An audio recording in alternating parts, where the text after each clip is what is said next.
Hello, it is time for the GoPro Grom Report. I am Kevin Kelly, Zac Herrin. You are with me, and dude, it's day one of the 2024 Vurbmoto World Mini. What a day we've had. Look at that guy. He's having a great day. Absolutely. It has been an incredible day all the way around. Incredible track, incredible turnout, and of course, incredible talent out here at Mesquite MX for the 2024 World Mini. Yeah, and I just want to touch on the format of the race. There's a great look at the track. We do things a little differently here. We've got qualifying for your gate pick. So we race. First race is just for your gate pick, which then translates to your next two motos as to how you go on the gate. This kid had some great motos. That is Jaden Smart. We'll touch on some motos that you're going to watch here, but the GoPro Grom Report is all about great racing here at World Mini, and take a look at that. That's the 87.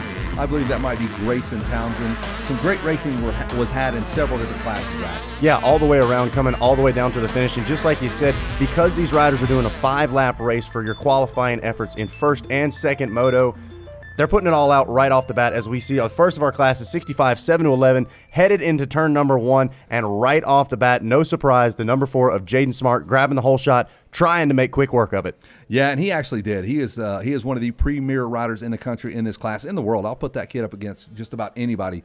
He was solid, and Craven Earl tried to stay the pace with him. There he is. There's Craven back there, roosting the fans there. Settle down back there, and then the real fun begins back here. They were just slugging out. These 65 classes are some of the bigger classes we're going to have on the day. Jaden Smart, great style, great form. Look at the giant climb all the way to the top. We're thinking 200 feet of a vertical climb. Yep, absolutely. We're calling it the elevator from the ground floor all the way up to the penthouse, and Jaden Smart doing it in the best way you possibly can. He gets the start, and after that, he's just been hitting his marks all day long. Like you said, the guy's got speed, but he's got style for days as well. He's whipping it around. I mean, he looks like an absolute seasoned vet out there on this Mesquite track. Yeah, you see the feet, even when the feet come off the pegs. But here's where the real fun begins. Again, I point back to some of the deeper traffic. Some of these kids get some love here from the Vurbmoto guys. There's that style we're talking about. Jaden Smart looks very at home out front and on that Cobra Motorcycles Fox ride. Jaden Smart, Craven Earl, Seth Kimnick, Ryder Morgan, and Adrian Hopkins were some of the front runners, and there's a good shot there of more of the kids that all were going fast. Even back to 7th or 8th and 9th place. Tons of speed, tons of talent. There is that number 4 again, Jaden Smart. Already a household name. Kind of getting that vibe, this Jet Reynolds vibe from this kid. Early on, he's been picked up by the factories. He's got the premier sponsors, and he's one of the guys to beat. Yeah, I'm telling you what, you start blasting SMX triples on a 65, people are going to start knowing your name. There's another name we said a lot of today, Jet Rao. He's trying to make his mark in that Cobra 65 class. Yeah, and he rides the younger class, so that's one thing to remember. He's like a freshman racing against the varsity guys, so he's a stud to even be up there battling with those guys. And again, this race is for gate pick. So a little bit behind the scenes there, the World Mini used to be modeled after GPs. That was the whole goal. So they go after the qualifying for your gate pick just like the GP. So that's what makes this race super unique. And again, can't get enough of that kid. Schoolboy 2, another banger of a moto. Look at the Team Green boys going after that cash, the 87. Grayson Townsend and Aiden Kiefer. Kiefer just G'ing out over that little left-hander.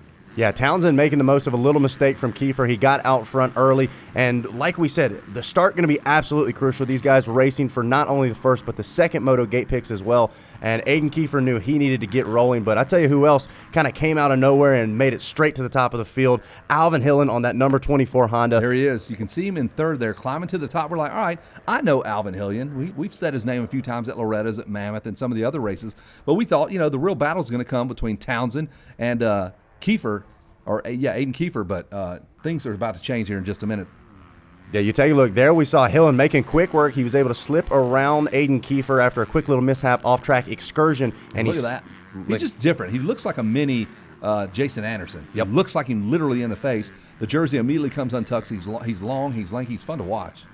And he's got a nice flow as well, really able to piece the entire track together, had strong spots all the way around, and here's the battle. It came down jumping into these rollers. This is going to be a key spot all weekend long. Hillen was able to figure it out early in the day and use it to his advantage. Here he goes, trying to make the pass on the back of the number 87. Tell me you don't see shades of Jason Anderson. Kind of hunched over, tall, the jersey immediately untucked. Like I said, and the kid actually looks like him, so if we get a shot later on, he really does favor him, and the race was that close right there. He almost moved him out of the way in that left-hander. He set sail after that. And we talked about this earlier. You can see he sets this up about 2 corners in front of that. Switches to the outside, leaves the momentum on, and was able to make that same pass there on the number 87. He got around Kiefer as well. And so, yeah, he's got his spots figured out. Hey, you know what he's here for, too, though?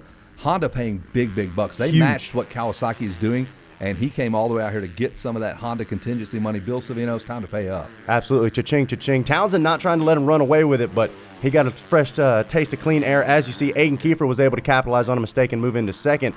And this thing came down to the wire. Hillen had a good run, but Aiden trying to bring it all the way down to the checkered flag. Yeah, and all these lapped riders were in the way here and just racing all over the place. There is the 24, Alvin Hillian, looking over. Was the checker flag out? Yeah, Alvin, you got it.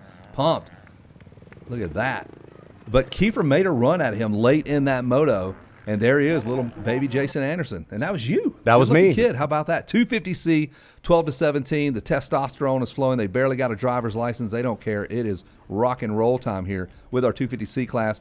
A few of these kids, we said their names a few times on the day. And man, you remember the C class? It was just wild back in the day, and it's no different now. That was my area of expertise. Really never made it past it, and so your area of expertise. Absolutely, C-class hero, and so Chase O'Hara trying to do the same as he was up front early, but Alessio Chavez made it hard on him throughout the day.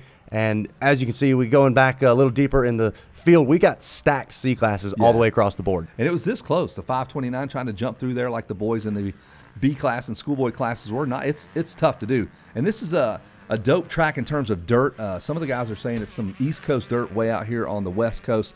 And I agree. Gary and the gang here do a wonderful job. The boys at Verb picked this track and, reunified the whole event at this event because it just makes sense. It's right down the road from tons of great food. We ate Red Lobster midday. The motos are all time. So if it says 8:15 is the start of your moto, you can bank on it. We will not start early. So that's one of the cool things. You have to drive past a golf course and 3 casinos to get here. So you have a bad day, just zip on up there, spend some of the contingencies there, and have some fun, man. Yeah, 9 holes, a couple of slot machines. You'll be good to go. As we see the number 19, Chavez, still in chase. And there it is. It's the lap traffic. It's the depth of these fields. Really, as the laps wind on, riders having to pick and choose carefully as they're making their way through the lap traffic. But like you said, this soil over here is something we're going to be talking about all weekend long. It's got the texture and the taste of that East Coast soil. It does. I ate some of it yesterday, literally, and don't recommend it during a race, but after, if you want to indulge, quick bite, it's delicious. Yep.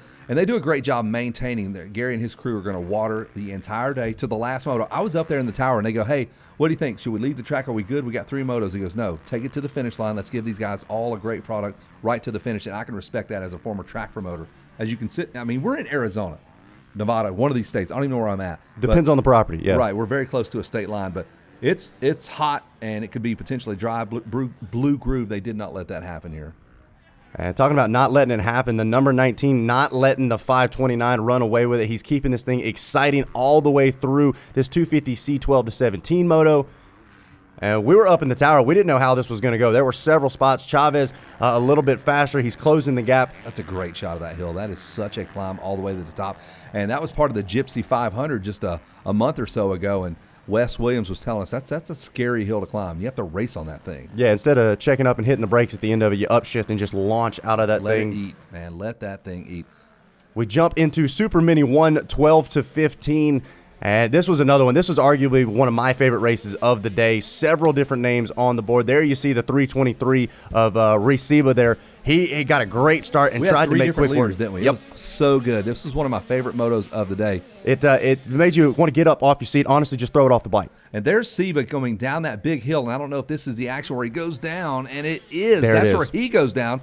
And a few laps later, the Bermuda Triangle strikes again, so seems like a pretty simple turn, but you're coming about 90 miles an hour, jamming on the brakes. And this is one of those motos, well, all the motos, in fact, that the Verb boys are out there shooting photos. So if you're here at the race, or if you're a mom or a dad back home, check out the photos on Vurbmoto and see if your kid is in there, and you can check the video out as well. These are special videos. All the videos, we had multiple classes where we uploaded all the video footage. You can steal that video, and it's free. We're going to let you. Yeah, we're giving it away. Edit it. The photos are free. Everything is free. It's a good time out here. Yeah, hours and hours of footage that you can edit. And there you see, this track is getting rough, beat up, and brutal.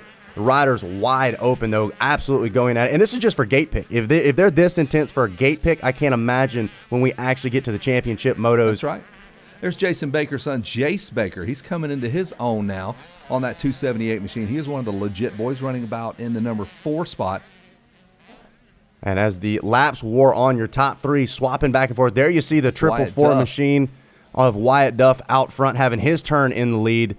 And just behind him there is Jace Baker, and Gage Dunham was right in front of him. There's that 44 of Nolan Ford. It was that close. There's and Ford same goes down, corner. same there spot. it is. And Seba goes, thank you very much. I fell there 2 laps ago. Been there, done that. Absolutely. So Seba will slip up a spot there. There's the 44 of Nolan Ford looking fresh. I dig the black gear with the orange bike. That's pretty sweet looking. Absolutely. Now, Dan and Reed on that 44X machine, he was able to capitalize on the mistakes. There you see him on screen. He moves up, and he said, this racing's so action, I want to get up off my seat. Matter of fact, if I lose it, I lose it. That was your top 3 going 3 wide.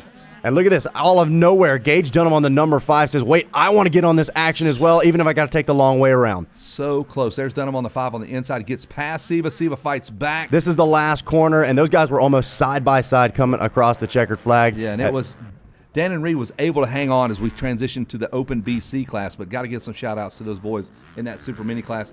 Kiefer back out for a little bit of a revenge maybe from that earlier moto, or we wasn't able to pull down that win. The Open BC class looks a little easier for him in this one. Yeah, was able to get the start executed like he was hoping. The number 47 get some clean air and wasn't trying to give it up, that's for sure. There you see the 87 of Grayson Townsend on the flip side of this, not getting the start that he was looking for, having to work his way from the back up throughout the 5 laps. Yeah, I was looking forward to those guys squaring off again, and of course we're going to see them in the 2 championship motos that are coming up again. These are for gate pick only.